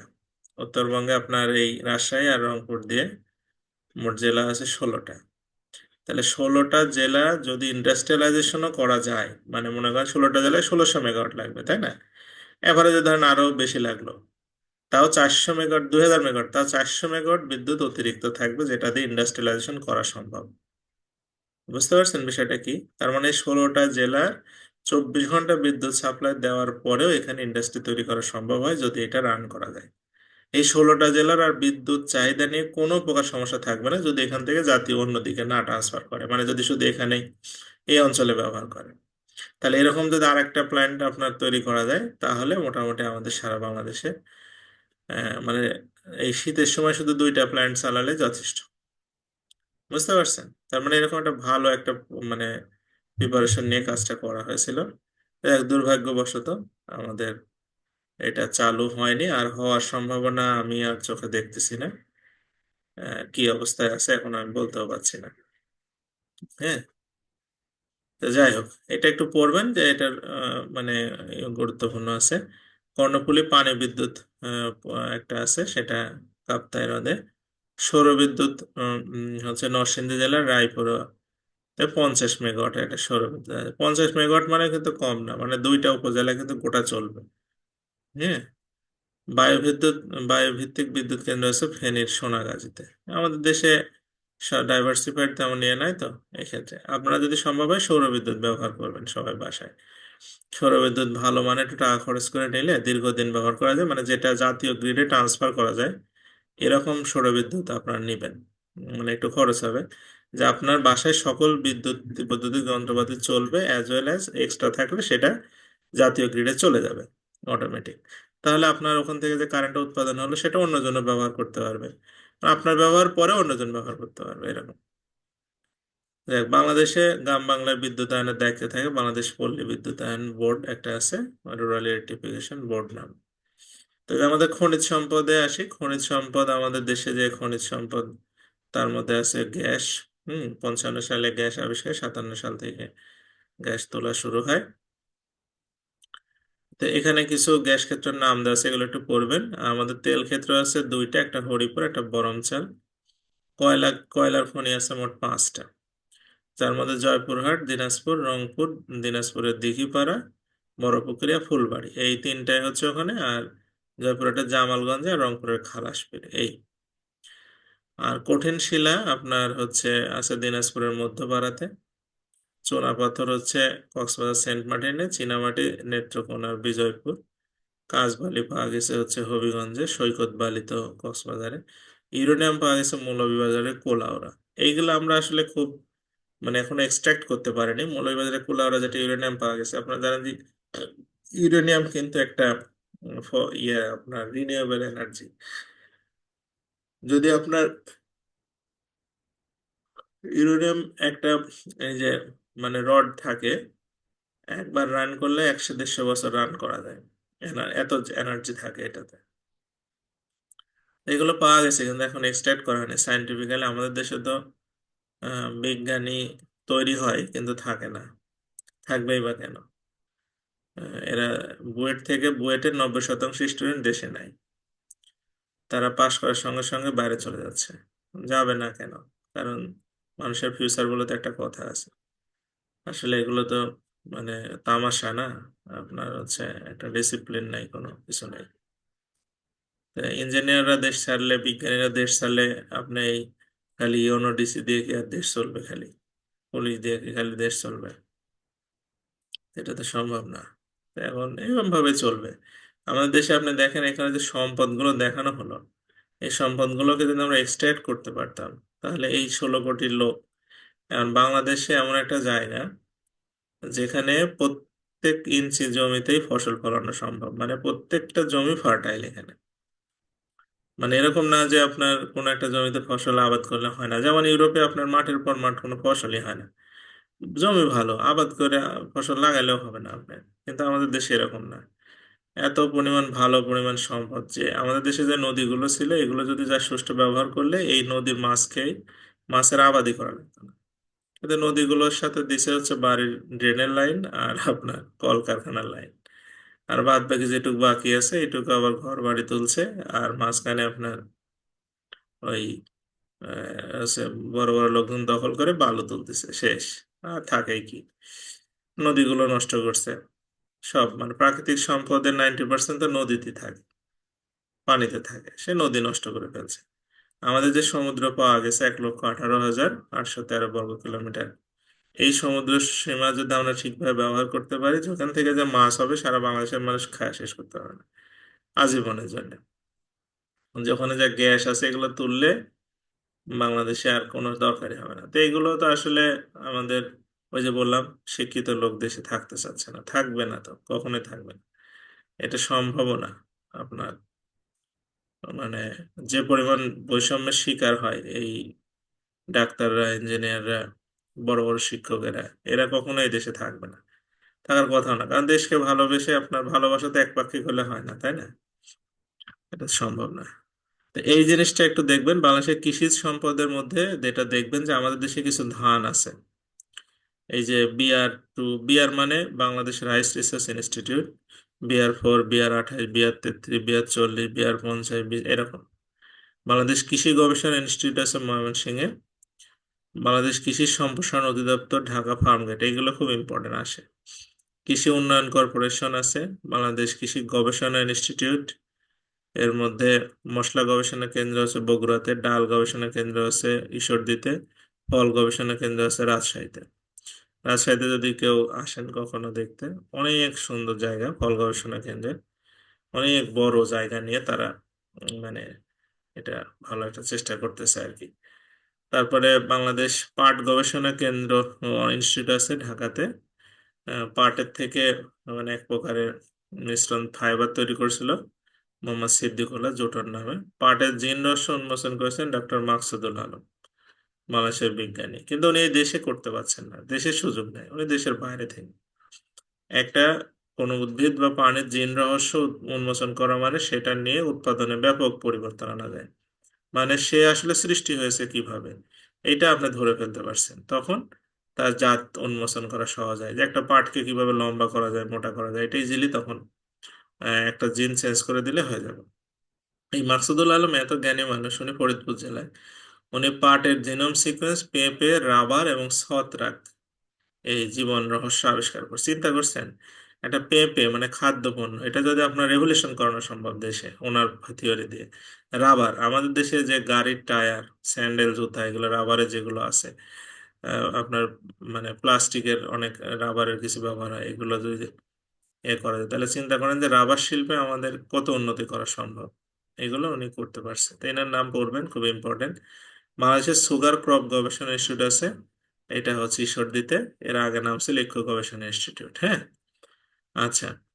তারপরে হচ্ছে আমাদের দেশে আরেকজন বিজ্ঞানী আছে, বড় বিজ্ঞানী, ওনার নাম হচ্ছে ডক্টর মোবারক আহমেদ খান। এই ভদ্রলোক পাট থেকে পলিথিন তৈরি করছে, এবং পাটের হচ্ছে আপনার টিন তৈরি করছে উনি পাট দিয়ে, যেটা ঘরের টিন, বুঝতে পারছেন? এটা হিট হবে না আপনার ঘর, এটা এবং নষ্ট হবে না। এবং পলিথিন ব্যাগ যেটা আমরা এখন ব্যবহার করি পরিবেশের জন্য ক্ষতিকর জিনিস, সেটা উনি পাট দিয়ে তৈরি করছে, যেটা মাটিতে ফেলালে 2-3 দিনের মধ্যে পচে যাবে। তো এইটা এখন মার্কেটিং করলে এটা খুব ভালো চলতো, কিন্তু ওই ওনার দেখি কয়েকটা ছবি টবি তুলে ফেসবুকে সব দেয়, কিন্তু সরকার কোনো উদ্যোগ নেয় না বা ফ্যাক্টরি এখনো উদ্যোগ নেয় না।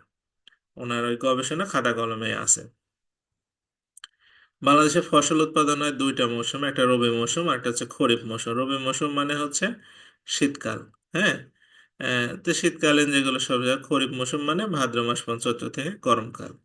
তো তখন কি কি হয়, কোন কোন ফসল, এগুলো তো জানেন। বাংলাদেশের খাদ্যশস্যের মধ্যে ধান। ধান আমাদের দেশে কয় প্রকার? 3 প্রকার: আউশ ধান, আমন ধান আর বোরো ধান। হ্যাঁ, আমাদের দেশে প্রধান ধান হচ্ছে বোরো ধান। আউশ ধান হয় কখন আর আমন ধান হয় কখন? আউশ ধান চৈত্র মাসে বুনবে, বৈশাখ মাসে হচ্ছে চৈত্র বৈশাখে বুনবে, আষাঢ় শ্রাবণে কাটবে, 3 মাস সময় লাগে। আর আমন ধান আপনার হচ্ছে জ্যৈষ্ঠ মাসে মানে বীজ তৈরি করে শ্রাবণ ভাদ্র করবে, অগ্রহায়ণ পৌষ মাসে কাটা হবে। হ্যাঁ, আর বোরো ধান হচ্ছে আপনার এই যে পানি সেচ দেওয়া, পানি সেচের মাধ্যমে বোরো ধানের আবাদ করা হয়। হ্যাঁ, এই আর কি। তো এই ধানের কিছু চালের জাত আছে, যেমন কাটারি ভোগ, এগুলো কোন কোন জেলায়?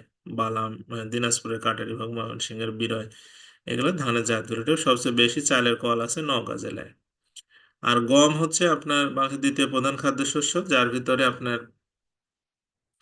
এই গমের ছাড়াও আমাদের আরো খাদ্যশস্যের মধ্যে আছে মুগ, মসুর, ছোলা, খেসারি, মাসকলাই, এগুলো। হ্যাঁ, তো যাই হোক, এর পাট হচ্ছে আমাদের অর্থকরী ফসল। পাট আপনার হচ্ছে আমাদের 3 ধরনের পাট আছে আমাদের দেশে। একটা হচ্ছে দেশি পাট, আর তোষা পাট, কেনাপ, মেস্তা পাট, 4 ধরনের পাট আছে টোটাল। হ্যাঁ, এই 4 ধরনের পাটই আমাদের দেশে এখন আবাদ হয়। চায়ের বাগান হয় হচ্ছে 1840 সালে সিলেটের মালিনীছড়ায়, সেটার প্রথম চা বাগান। সবচেয়ে বেশি চা বাগান আছে মৌলভীবাজার জেলায়। আর আলু আপনার হচ্ছে নেদারল্যান্ড থেকে আমাদের দেশে আলু নিয়ে আসা হয়। আলু বেশি চাষ হয় মুন্সিগঞ্জের ওইদিকে। হ্যাঁ, মুন্সিগঞ্জ, রংপুরে আগে হতো, এখন রংপুরের দিকে তামাক চাষ বেশি হচ্ছে, এখন মুন্সিগঞ্জের ওইদিকে চাষ হয়। তারপরে আপনার রেশম চাষ হয় রাজশাহীতে, রেশমের শাড়ি টাড়ি আছে, যারা পছন্দ করেন নিয়ে যেতে পারেন এখান থেকে। আর তুলা হচ্ছে যশোর অঞ্চলে তুলা চাষ হয় সবচেয়ে বেশি, এখন ঝিনাইদহতে হয়। তামাক রংপুর অঞ্চলে, ফুল হচ্ছে যশোরে ঝিকর গাছাতে। আর এই যে ফসলের যে জাত, এখান থেকে একটু প্রশ্ন আসে পরীক্ষায়। বিভিন্ন ফসলের জাত আছে, এখানে দেখেন: ধান, গম, ভুট্টা, সরিষা, তামাক, মরিচ, পুঁইশাক, টমেটো, আলু, আম, তরমুজ, কলা, বেগুন। এদের আবার জাত দু একটা করে আসে, যে মানে দুইটা নাম দিয়ে বলে যে এটা কোন ফসলের জাত। তাই মানে এগুলো আমাদের দেশে দেখেন কৃষি গবেষণা কিন্তু অনেক ভালো। হ্যাঁ, এই এত পরিমাণ নতুন ফসল আবিষ্কার করেছে, এত ফসলের জাত আবিষ্কার করেছে, ধান বলেন, গম বলেন, ভুট্টা, সরিষা, সবই, শাক, হিউজ পরিমাণে। তাছাড়া আমাদের দেশের মানুষের খাদ্য সংকট আরো চরমে যেত। হ্যাঁ, এই যে কৃষির যে ডেভেলপমেন্ট, হ্যাঁ, এত পরিমাণ এরা গবেষণা করছে, বাংলাদেশে যে কৃষি বিশ্ববিদ্যালয়গুলো আছে সেখানে যে প্রফেসররা, ছাত্ররা অনেক গবেষণা করে। এবং দেশের কৃষির উন্নতি, যে বাংলাদেশ কৃষি বিশ্ববিদ্যালয়, যেটা ময়মনসিংহ শেরেবাংলা কৃষি বিশ্ববিদ্যালয়, এসব যে বিভিন্ন জায়গায় কৃষি বিশ্ববিদ্যালয়গুলো আছে, এটা আমাদের দেশের সবচেয়ে বেশি অবদান রাখছে মানুষের খাদ্য নিরাপত্তা তৈরিতে, অনেক বড় অবদান রাখছে। অথচ তাদের মূল্যায়নের মানে একদম বাজে অবস্থা। হুম। কৃষি বিশ্ববিদ্যালয় থেকে পাশ করা ছেলেপেলে তারা কৃষি ক্যাডারে কেউ যাইতে চায় না, তারা সবাই প্রশাসন ক্যাডারে যাইতে চায়। এখন যদি ধরেন, এখন তাদের দোষ কোথায়? তাদের তো কোনো দোষ নাই। আপনার চাকরি বাকরিকে তো একটা সমমর্যাদা সম্পন্ন করতে হবে, হ্যাঁ। বা আমাদের দেশের মানুষের প্রধান সমস্যা হচ্ছে যে আমি সবচেয়ে ভালো আর পৃথিবীর সবাই খারাপ, কাউকে সম্মান দেওয়া যাবে না, এই একটা কনসেপ্ট নিয়ে থাকে সবাই। হ্যাঁ, একজন কৃষি ক্যাডারের লোক মানে অনেক মেধাবী মানুষ, কিন্তু তাকে যথাযথ সম্মান দেওয়া হয় না, সে অন্য ক্যারিয়ারে চলে যাচ্ছে। কেউ সুযোগ পেলে পিএইচডি করার জন্য, আমার এক কলিগ যেমন আমেরিকাতে পিএইচডি করে চলে গেছে, সয়েল রিসার্চ নিয়ে অনেক গবেষণা করতেছে ওই দেশে। আপনি চিন্তা করছেন আমেরিকা, মানে আপনার এই ইউরোপিয়ান কান্ট্রিগুলো, ওরা খুবই চালাক। বাংলাদেশের মতো দেশ যেখানে মানুষের কোনো মূল্যায়ন নাই, সেখান থেকে ওরা ভালো মেধাগুলোকে পিক করে নেয় সামান্য কিছু টাকার বিনিময়ে। মাসে ধরেন 5 লাখ টাকা দিল। তে ও একটা ছেলেকে তৈরি করতে হলে, ওর দেশে যদি তৈরি করতে হয় ওই লেভেলের, মানে তৈরি করতে মাসে 50 লাখ টাকা খরচ হয়। কিন্তু সে 5 লাখ টাকাতে পেয়ে যাচ্ছে। 5 লাখ টাকা বেতন যদি মাসে দেয়, এই গ্রাম থেকে চলে যাবে না? এখান থেকে বাংলাদেশ থেকে একটা ছেলে ইজিলি চলে যাবে। যাবে না কেন? বাংলাদেশে 20,000 টাকা বেতন দেয়, তাও আবার মারে, মাঝে মাঝে পুলিশ যায়। হ্যাঁ, এগুলো মানে কি আর কি। তো যাই হোক, আমাদের আজকের মানে ন্যারেশনটা পড়া ছিল, আমি ন্যারেশনটা আজকে পড়লাম না, মানে আমি খুবই টায়ার্ড। আজকে আমি আসলে ওরকম